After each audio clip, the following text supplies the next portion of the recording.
Hello, Holly. Hello. Thank you for having me. I'm so excited to have this conversation. I've been having a desire to dig a little bit deeper with people because we see so many, I want to say testimonials out there, but I love behind the scenes of like, what did it actually take to acquire something? Because I feel like a lot of people we have disbelief and possibility in ourselves. So I just appreciate when someone pulls back the curtains. So thanks for having this conversation. You're welcome. I'm interested to see what curtains we pull back. I know. You're the like strategic, like organized person. And I'm just like, let's just go with the flow and feel from our hearts and blah, blah, blah. The yin and the yang, we come together. We're a beautiful match. That's right. That's why we get along so well. Yeah. And I don't know, how long have we known each other? Like a few years? It's been at least a year. And I think it's so interesting because I feel like I don't know, I heard you speak somewhere. And then I think we were on each other's podcast or you were on my podcast or something. But I always feel like it's the organic conversations that you have when you have a podcast. And I just remember like, oh, I'm going to work with her someday. I don't know what it's going to look like, but you just know, like when you see somebody or talk to somebody. Yeah. And then I think you even reached out after that and we like talked about how our communities work together because we teach different things. And so it was just like a very organic relationship. Yeah. I really appreciate your strategy, but I remember after one of our interactions, I'm like, you're going to be successful at anything you put your mind to. Because you can I believe I don't know if you see this in your work and you can talk a little bit about, and then we'll get to the whole point of this conversation, but you can talk a little bit about like the work you do with people. But I say this a lot where I'm like, you can invest in hundreds of thousands of dollars in coaching or support.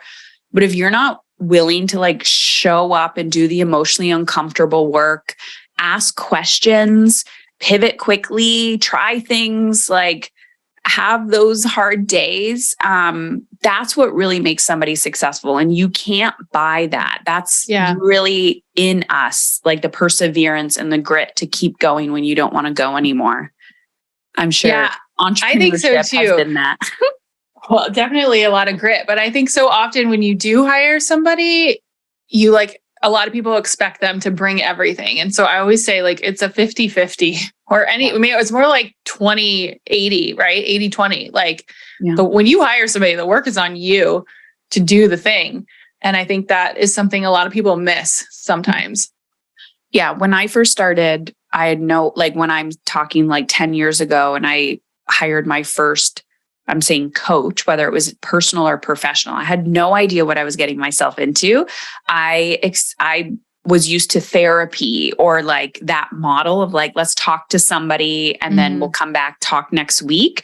I didn't understand the doing part. We're not taught like that, right? Especially when it comes to personal development or professional development. Cause you know me, you're like, okay, let's implement this strategy. And I'm like, okay, but your shit is going to come up hard. And that's really what we have to manage. So that's where I'm telling people, I'm like, we can do the things, check the boxes, but like you learn a lot about yourself as a person when you're building a business.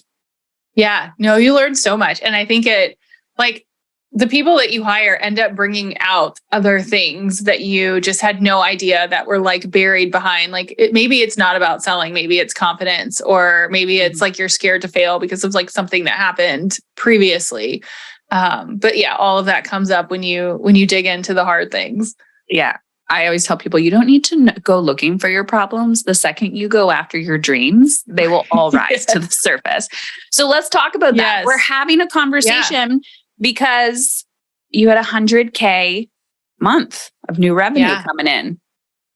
Yeah. I don't even believe it. Like, I can't even believe we're having this conversation. It's not that I didn't believe that it would happen, but we were so far away from it. Not so far, but it was not. Yeah.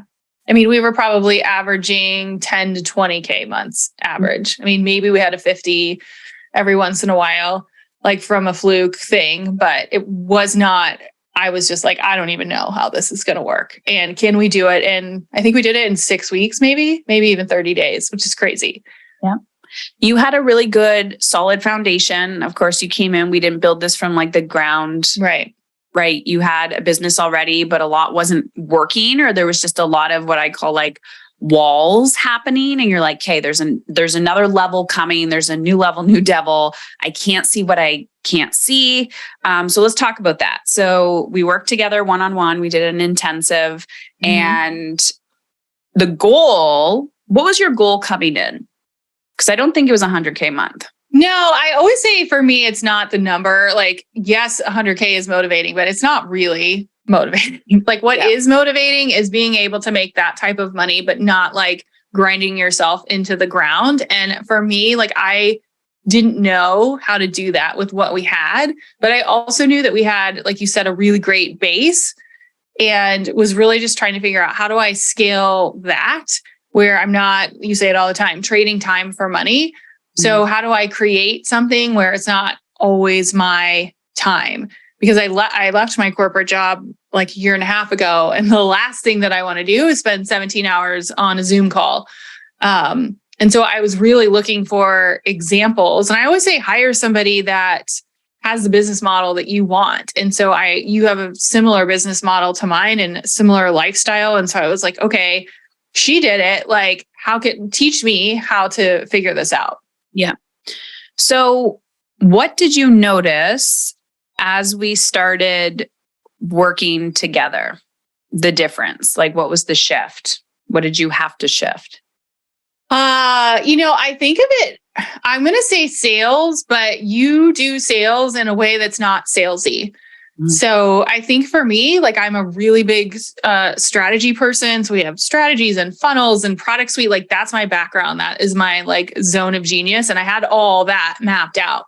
And we also have a really great like client attraction strategy. So, but it's like, well, how do I nurture those people even more and convert them faster?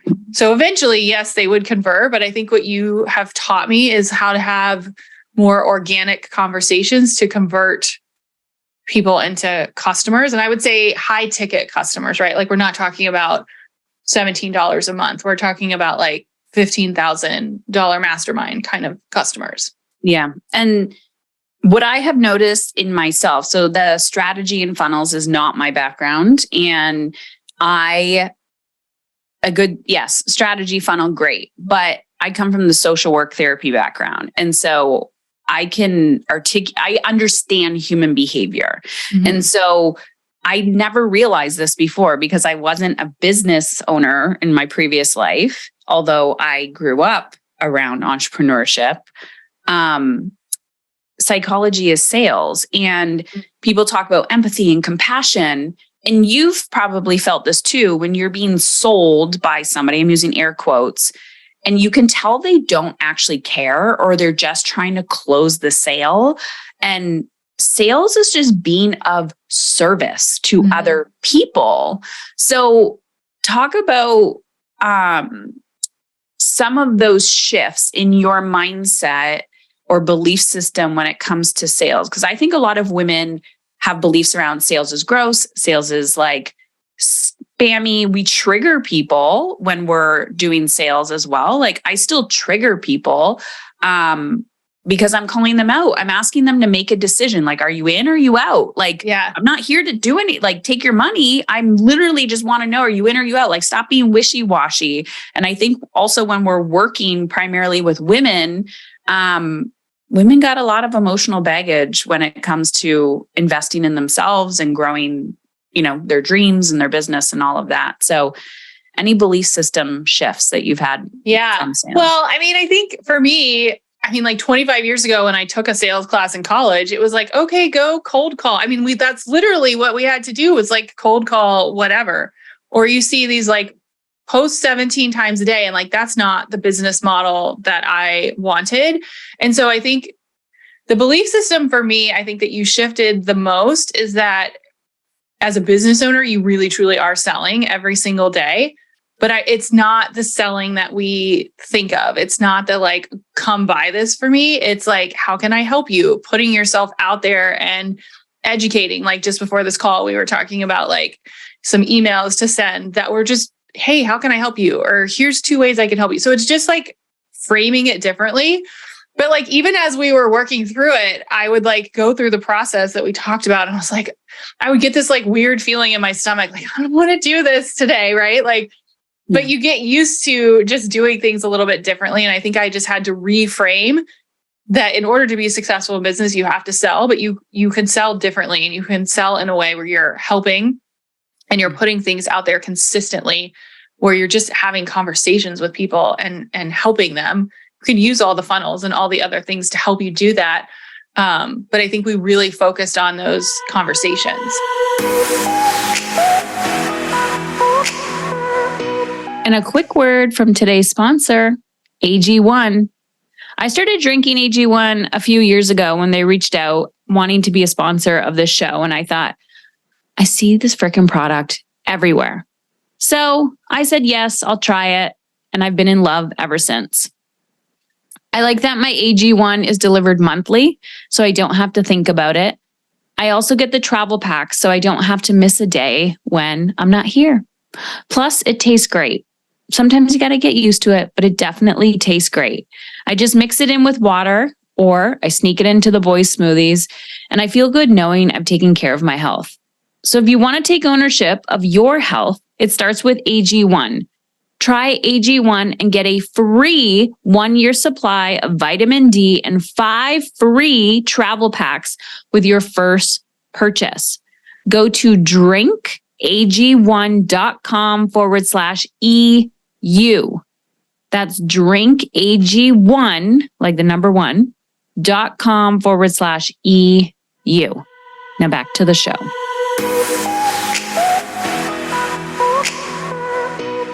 Yes. And I want to talk about, towards the end, we can talk about what you do, because I think also there's a big mindset around people believing like people should just come to me. Like I don't have to like invite them. They should just know what I do and come to me. And I think that's a wild underestimation of what is required as a business owner. I've said to some people previously, now do you understand why I charge what I charge? The energy output to acquire a client is a lot. If you were just sitting there being like, if I get a few clients, that's fine. Like I don't need it to pay my bills. But if you are actually running a profitable, healthy, sustainable business, there's a lot of marketing and sales that's happening to say, my doors are open, come on in. It's like you're inviting people to your house. And I think people don't even think they need to do that, which is a huge part as to why there's little lead attraction. Yeah. And I actually felt like I'm pretty good at lead attraction, but I feel like we 10x'd it. Like instead of doing 3 things, it's like, okay, let's do 10. And it's not something that we would do every single month, but because we had this goal, and I was like, oh, what are people going to think if I send all these emails? But because the way that we were doing it and the words that we were using, it was very much serving, but just serving at a higher capacity. So let's talk about that. Psychological factors and money words. Because I think this was a huge part of your strategy. And I want everyone listening to this to think about this. If you are doing, and business is like this too, and I think entrepreneurship, you have to learn to be very flexible because you can have the funnel and then all of a sudden it's just not working anymore. And you're like, I got to pivot. That's like psychology. Like you need to understand what is going on. I go back to the human. I don't care how big AI gets. We're never going to be able to replicate human connection. We need belonging as human beings. And I think when someone is suffering or they're in pain and they're like, and they're actively seeking to solve their problem, like you can't go wrong with being a human and saying, I think I can help you. And that is what we're doing here. So psychological factors, what did you learn about that? Because not everyone raises their hand, but not everyone actually wants their problem solved. Yeah. I think that the thing that I learned was like, I tend to use big words and strategy words because that's my background. And so that I forget sometimes that people don't follow that. But even if they don't follow it, it's much easier to, you and I say, like, just be a real human, like pull out the thing that they are struggling with the most and say that instead of 7 paragraphs of sales copy. Right. And so I think we're taught like, oh, well, say these things, say those things, where instead it could literally be, we were just saying before this, like 3 sentences of, well, how do you actually solve the problem that they're having? And reminding them that, hey, I'm a real person and I'm responding to this email. It's not a bot. It's not AI. It's not all the things. And so I think I talk about simplifying, but I feel like this was simplifying it to like a whole nother level. And in my head, I was like, well, this is simpler and easier and it makes more money. Like this can't possibly work. So it's like, you think that if it's more complicated, that it has to work if it's hard, but it actually wasn't hard. It was actually less work. Like we didn't have a sales page. We didn't set up all these fancy things. Like we've got some of that in the background to support us, but it was just easier conversations. I have actually found in the last decade in my business, I feel allergic to sales pages, but I also have weird beliefs and feelings around copywriting, although I wrote a book, but like I have weird beliefs. It goes back to my younger child that every time I put something on a page, I'm like, people are going to disqualify themselves. Like, I just need to like less is more. And I think as time goes on, I don't know if you feel this, but post-COVID as well, people have like, there was the COVID boom of everyone deciding to go online and then people kind of losing trust. And then just like wanting to talk to a human or wanting to interact with a human. You don't have to get on the phone with everybody. Let's talk about, I'm going to call them money words.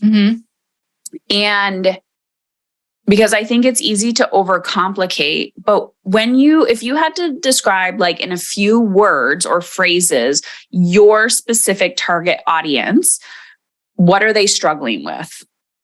Yeah. So I think for me, it's women who already have a business who have started and stalled, right? So they've started putting things out there. You've started sharing online. You've started the website. You have things in place, but you're not getting the results that you want. A lot of times I see people burning out because most of the people I attract are working full-time in corporate and they burn out because they don't have a lot of time to work. You talk about time and energy a lot. I honestly think one of the biggest lessons I learned from you is like everyone struggles with time and energy. It always comes down to, I don't have time, I don't have energy, or it's profit. Like I need to make money. Show me how to make money. And so when I started using the words of, let me help you make money this season, let me show you how it can save time. And then even doing things behind the scenes where I would show them for free of like, hit reply and I'll show you how this works. Then it was a much easier sale to the sales page, the funnel, whatever the other things that we had in place. Yeah. If you're sitting there Googling, how do I, attract leads? And then you are sending out a workshop, webinar, email that's like, I'm going to show you 3 simple ways to attract leads. And you only need to work on this an hour a week, plus your additional business stuff. In my brain, I'm like, I have an hour a week. I want to know what these 3 simple things are. And then you're honest about it. You're like, these are these 3 simple ways to do it. And that's exactly like when I think of you, Holly, I think of lead attraction without dancing on TikTok. Yeah, no dancing. Yeah. And you actually lost. When did you lose your Instagram? So I've lost it twice. We lost it last summer and it came back. And then we lost it this winter and it was gone for like, I don't know, 2 or 3 months. So we actually started over, but I had more success with less social than I did with a bigger social because of these strategies that we put in place. And so I think it's sharing that. Like we sent out an email that was like, here's 3 ways to get a client right now. It was just like using those words and like teaching people, they don't even have to do anything. They just open the email. It's there. If they want more information, they would go get it. And so it was really just changing some of the way some words that I used and how I spoke about certain things, just making it really clear of what you would get or how you can get it. Yeah. Yeah. There's so many people who don't want to use social media to attract leads. I secretly just want to delete the app and never put it back on my phone again. And yeah, it's so interesting. I actually feel like I have a really amazing relationship with social media, which I'm super proud of. Like I use it, but 95% of our content is repurposed. Mhm. So it comes from somewhere else where it's not me having to be on my phone. I just don't want to be addicted to it. That's my challenge is like, I don't want to use, that's how I'm entertaining myself. And I just don't want to, but I'm living my best life offline and not everyone needs to know what I'm eating. And when I do show a meal, I do it as a joke because I'm like, nobody cares what I'm eating. Right. But the whole point is you can have a wildly successful business without having to do all the things of the trendy topics, like, clicking on every single ad of like, if you're doing this, you're doing it wrong. If you're doing it this. And I think when we have insecurities as a business owner, especially in startup, that's where we overwhelm ourselves. And that's the benefit of having a coach, especially when someone's like, cut 80% of this shit out and you can do less better. And yet there's overlap, but not at all because we're like yin and yang. You were so logical and I am so in the feelies. I'm like, go see Holly for that shit because I do not want to teach you that. It really is crazy, but it's been really fun. So talk about the psychological factors of what you have seen as your success stories. Like because I just think this is the honest conversations that we need to have with people. Qualifying people to be like, if you're doing this and this and this and this, you're going to be successful. It's just consistency and time. Yeah.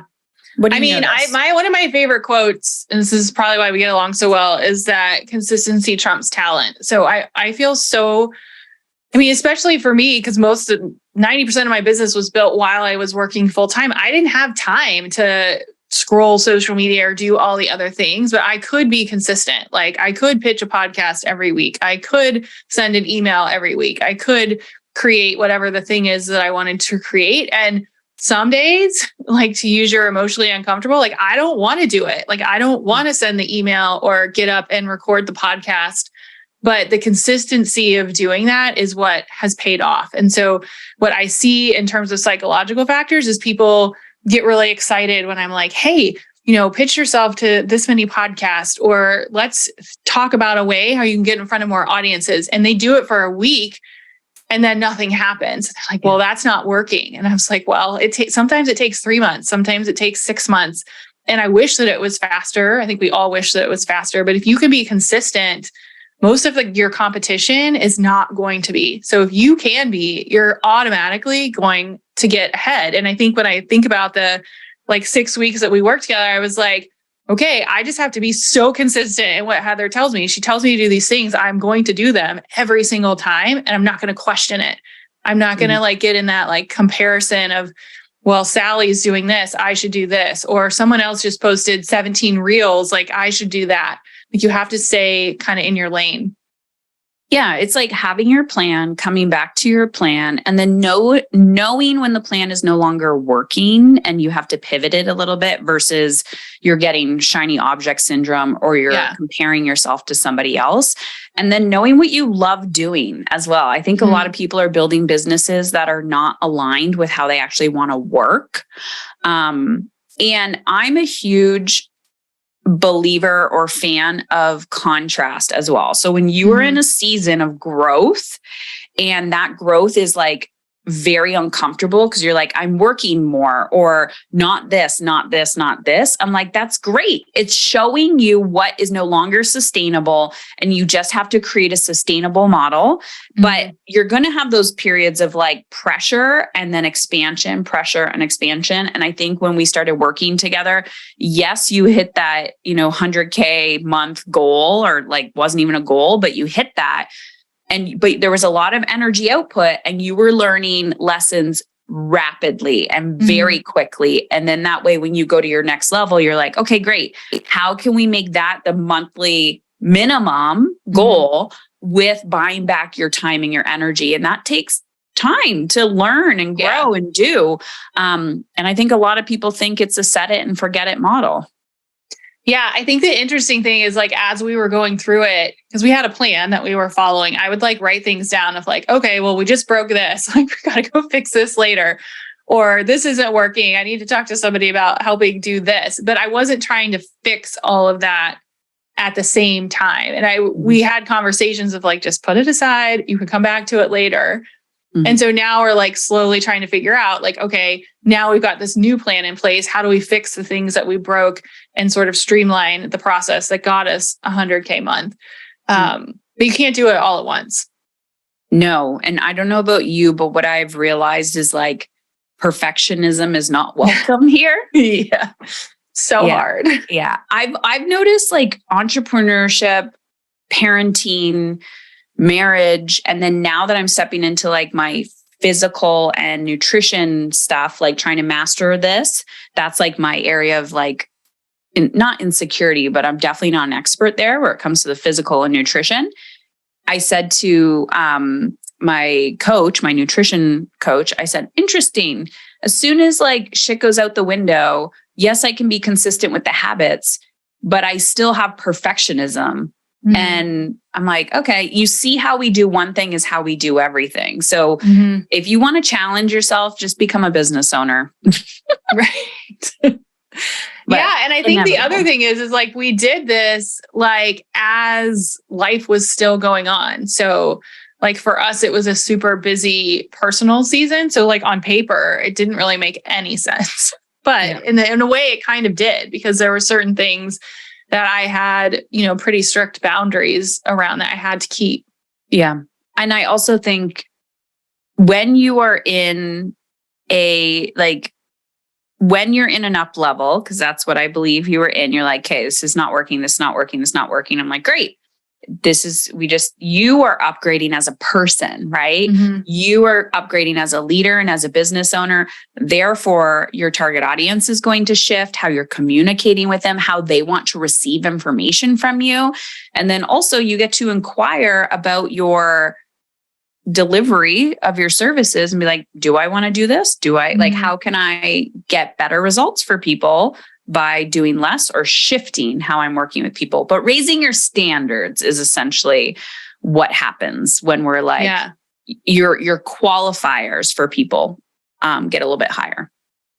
Yeah. And I think the interesting thing that happened is like when you go through, I call them leap weeks or leap months, like it impacts everything. So like we made some changes inside some of our products that we offer and some of our services that we offer. We like started to streamline some of the things that we're doing with our team. We like changed things behind the scenes of like how we're sharing things, because I was doing different things, which changed my focus, which then sort of broke things, but then sort of improved things. So it's a pretty cool process now looking back at it.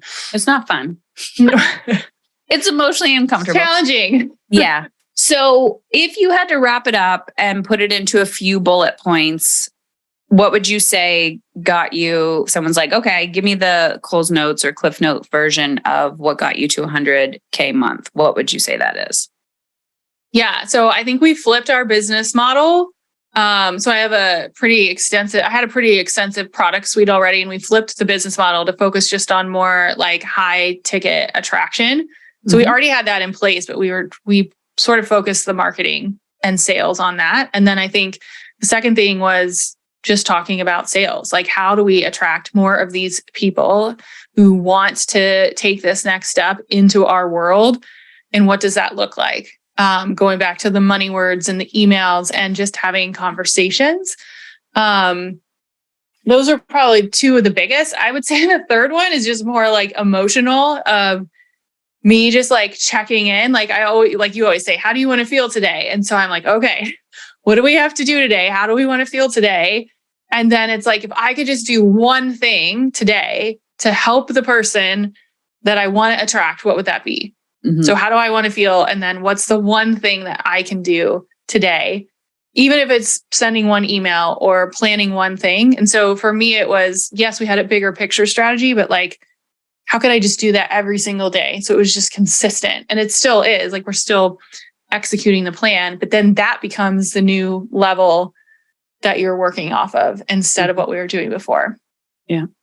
I the surprising thing that I have learned and discovered about myself over time is you are required to become a different version of yourself. Not like, yes, there's quote unquote more, not necessarily responsibility, but people always have their revenue goal or their income goal. Like, I want to do this.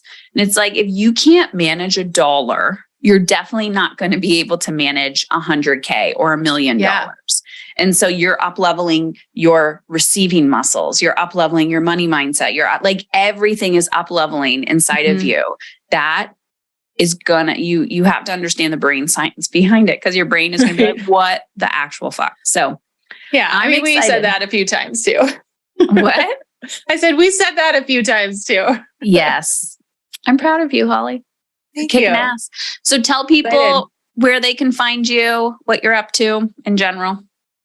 Yeah. So I'm really big into client attraction and really finding ways to bring in new audiences without spending hours online, because it gives you opportunity to do other things like this. So I love podcasting like Heather does. So you can download, we have a private podcast. It's just hollymariehaynes.com/social. And it will tell you all the things that I've done to sort of attract the clients that are open to this strategy. Awesome. And you said Holly Marie Haynes.com. Haynes. Okay. You said it quick, so I wasn't social. sure. Yeah. /social. Awesome. Thank you, Holly. Yeah. Thank you so much.